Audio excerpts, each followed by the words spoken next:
আসসালামু আলাইকুম। খাবনামা চ্যানেলে আপনাদের স্বাগতম।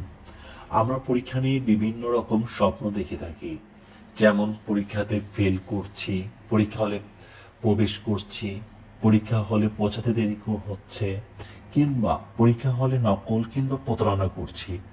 আজ আমরা এইগুলোর ব্যাখ্যা শুনব। প্রথমে শুরু করা যাক, স্বপ্নে পরীক্ষায় ফেল করতে দেখলে কি হয়। আমরা প্রায় স্বপ্ন দেখি পরীক্ষায় পাশ করতে ব্যর্থ হচ্ছি। এটির অর্থ হচ্ছে স্বপ্নদ্রষ্টার উপর জমে থাকা বাধ্যবাধকতা থেকে আতঙ্কের লক্ষণ।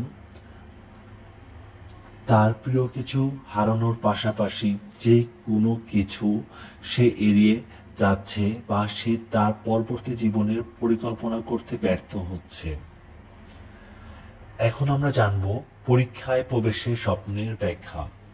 স্বপ্নদ্রষ্টা যখন স্বপ্নে নিজেকে পরীক্ষায় প্রবেশ করতে দেখেন, তখন এর অর্থ যে তিনি কঠিন সময় পার করছেন এবং তিনি তা কাটিয়ে উঠতে সময় নেবেন। এটা হতে পারে যে কোনো বিষয়, যা সাফল্য বা ব্যর্থতার বিষয়। স্বপ্নের পরীক্ষার জন্য দেরি হওয়া। আমরা প্রায়ই দেখি যে আমরা পরীক্ষা হলে যেতে দেরি করছি।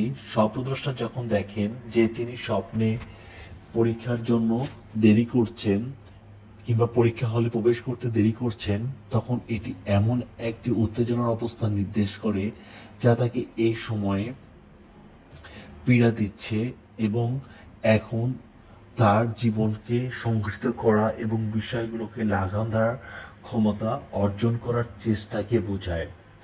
স্বপ্নের পরীক্ষায় প্রতারণা করা। পরীক্ষায় প্রতারণা করার অর্থ হচ্ছে যা লক্ষ্য এবং উচ্চ আকাঙ্ক্ষা অর্জনের জন্য অনৈতিক পদ্ধতি অবলম্বন করার ইঙ্গিত দেয়।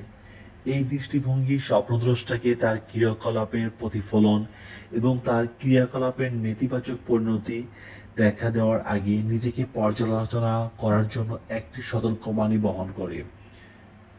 এছাড়াও প্রতারণা সম্পর্কে একটি স্বপ্নদ্রষ্টার লজ্জাজনক আচরণ, নৈতিক মান থেকে বিচ্যুতির ফলে পরিবার এবং বন্ধুদের দ্বারা বিচ্ছিন্নতা এবং প্রত্যাখ্যানের প্রতি ইঙ্গিত দেয়।